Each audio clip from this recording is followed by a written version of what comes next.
medo. É algo até natural, né? Medo de altura, medo de escuro, medo de algum animal, por exemplo. Enfim, são vários. Mas quando esse medo é extremo, compromete até alguma atividade que você faz aí no dia a dia, até quem sabe até sua própria qualidade de vida, aí sim pode ser uma fobia. Então precisa de atenção e precisa de tratamento também. Vamos falar sobre isso agora no Papo de Quinta.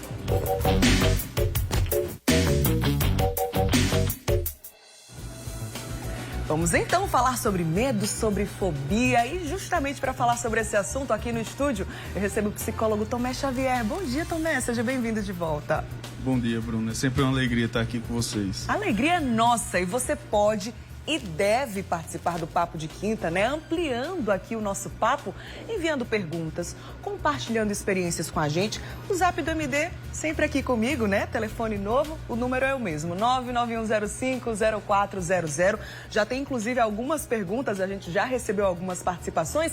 E ao longo aqui do Papo com Tomé Xavier, a gente vai conversando e trazendo sua experiência para cá também. Agora, Tomé, queria que primeiro você explicasse pra gente qual é a diferença de medo para então a fobia, pavor, horror. Explica pra gente. Exato, Bruna. É importante que a gente se atenha ao seguinte: medo é algo natural, é algo que é essencial para o ser humano para poder sobreviver. Então, se a gente se defronta com um leão, com algum animal, a gente sabe que ele pode nos ameaçar. Então, devido a essa ameaça, a gente tem medo para poder, de forma extinta, manter nossa segurança. A fobia é quando esse medo é extraordinário. Quando a gente imagina, quando a gente pensa e a gente associa uma situação catastrófica, aí a gente pode ter reações fisiológicas para que ela possa desencadear, por meio de uma ansiedade mais severa, desencadeia essa insegurança de forma bem mais ampliada no nosso dia a dia. Entendi. Então, isso é a fobia. É um transtorno mental que deve ser tratado, deve ser levado em consideração, não apenas achado como uma dramatização ou algo preocupado, como comumente a gente vê no dia a dia. Muito bem, e a gente tem que ser empático, né, Tomé? A gente está falando sobre esse assunto aqui, a gente não vai julgar medo, fobia de ninguém, porque varia muito de pessoa para pessoa, inclusive são vários os tipos de fobia que existem. Tomé, deixa eu te convidar para vir aqui até a nossa tela, porque a gente separou aqui, inclusive, uma telinha, né, com as fobias mais comuns.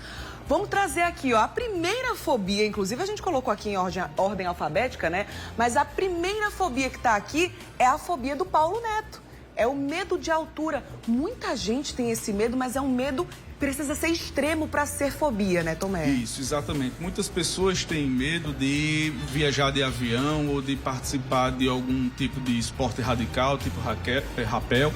Então, a gente precisa considerar a insegurança daquele sujeito para se deparar com aquela, considerar como uma fobia. Então, é muito mais além do que de fato é realidade. A fobia, o medo é algo real. A fobia é algo que transcende essa realidade, Nossa. fica no fantasioso. Então, a gente tem que considerar isso, sim, é importante considerar. Na nossa lista tem mais algumas aqui, ó. A aerofobia, que é diferente. Tem o medo de altura e também tem o medo de voar. O Paulo Neto disse, por exemplo, que não tem medo de andar de avião, por exemplo, mas ele tem medo de altura. São coisas distintas aí que é preciso ver também os sintomas, né, Tomé? Isso, exatamente. É importante a gente considerar todos os sintomas tradicionais de uma ansiedade, de uma crise de ansiedade. A crise de ansiedade vai fazer com que você tenha taquicardia, com que você tenha sudorese, vai mexer no seu organismo como um todo, pode provocar insônia. Então, todo e qualquer sintoma relacionado à ansiedade, sim, vai estar ligado, sim, às fobias. E medo de voar, medo de altura, medo de situações de exposição também são considerados fobias. Muito bem. Deixa eu mostrar para o pessoal de casa, né? Não para. O WhatsApp do Mulher Demais não para. Eu pedi para vocês enviarem, né, medos, fobias que por acaso vocês têm.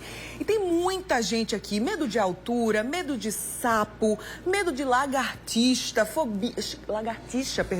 fobia de aranha, que é a que a gente vai falar agora, aracnofobia, aranha. Tem aqui, ó, também a claustrofobia, medo de lugares fechados. Tem a fobia de palhaços, fobia social, rejeição, humilhação. Tem um rapaz aqui que mandou mensagem que é justamente o contrário aqui. Ele disse que tem medo, a fobia de solidão, Tomé. Como lidar com isso também? Bom, o medo de se sentir só vai muito da insegurança e da sua questão de autoestima. Então é importante você que está nos assistindo considerar que estar junto de pessoas ou sozinho pode sim provocar insegurança. Fobias sociais, as fobias específicas, como foi relatado, como está sendo relatado aqui, e a agorafobia, que é o medo excessivo de sentir-se isolado, sentir-se desprotegido, mesmo estando dentro de uma comunidade, mesmo estando dentro de uma família ou numa situação de exposição social. Então é preciso considerar esses sintomas que a gente citou no início para poder ir em busca de um tratamento. Muito bem. Ainda voltando aqui para a claustrofobia, eu vou trazer a mensagem da Elizabeth. Ela diz que tem fobia de lugares fechados. Essa semana ela precisou viajar para Natal e quando viu um motorista fechando a porta, ela já começou a passar mal, só em pensar que ela estava presa naquele ambiente e ela estava dentro do ônibus. Ela precisou naquele momento tirar a atenção da porta. Essa estratégia funciona, Tomé? Sim, funciona sim. O mais recomendado é que a gente possa, em meio a essa crise de ansiedade provocada pela fobia, que a gente possa distrair a atenção daquele evento causador de medo. Por exemplo, se ela estava focada na porta quando fechou, então é importante que ela possa fazer uma estratégia de respiração, talvez contar de forma regressiva, fazer aquela respiração diafragmática, onde a gente consegue inflar bem os pulmões e depois relaxar de forma pausada. Sim.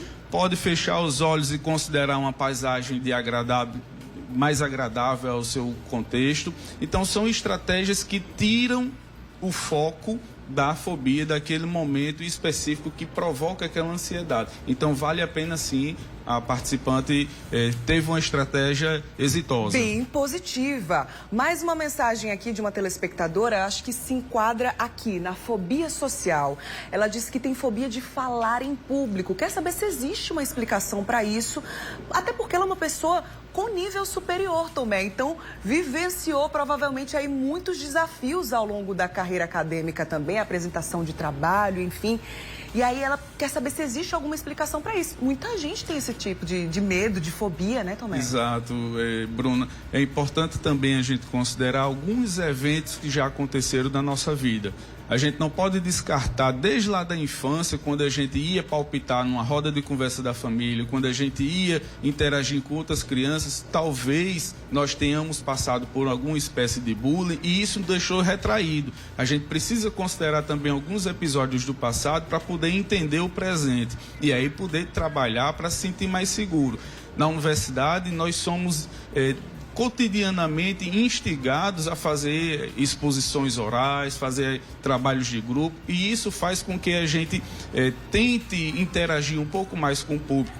Esse momento agora que nós estamos fazendo, muitas pessoas se sentem inquietos, o corpo reage de uma forma em mostrar a sua insegurança diante dessa exposição. Então é importante que a gente consiga fazer um acompanhamento terapêutico, talvez em alguns momentos até medicamentoso, para poder enfrentar essas situações no dia a dia e não ter esse prejuízo no nosso cotidiano. Tomé, você falou aí sobre questões de traumas de infância, né? A Jane mandou mensagem pra gente dizendo que desde a infância ela morre de medo de lagartixa. E ela disse que quando era criança, essas lagartixas, esses bichos, costumavam cair em cima da cama dela. Então, por isso que ela teve esse medo aí desde sempre, né? Diz que já tentou terapia sim, mas ainda não consegue superar. Existe alguma forma de expor essa pessoa ao medo dela, até que não sei como é que funciona isso, Tomé, na prática? Exatamente. As terapias são das mais diversas possíveis. E é importante que a exposição a esse evento estressor, ao objeto estressor, seja de forma gradual. Eu não posso pegar, como a gente teve o exemplo, de pegar uma pessoa e expor diretamente àquele que pode lhe causar esse pavor. Então a gente precisa fazer um trabalho na terapia, dentro da clínica, a gente consegue fazer isso de forma gradual. Certo. A gente faz um pensamento, faz um planejamento e a partir do momento em que o terapeuta considera que o paciente se sente mais seguro possível para poder enfrentar, aí sim a gente faz essa exposição direta. Não será fácil, mas é necessário. É aquela informação, é um mal necessário. A gente precisa passar por essa exposição de forma gradual e acompanhado, não sozinho, para que a gente possa ir superando esses medos, essas fobias no passar do tempo. Muito bem. Na nossa lista aqui, o último item é a ofidiofobia, que é a fobia de cobras ou serpentes. A gente deixou por último aqui porque é a ordem alfabética, mas também porque tem um motivo, tá, Tomé? A gente vai dar uma pausa aqui na nossa entrevista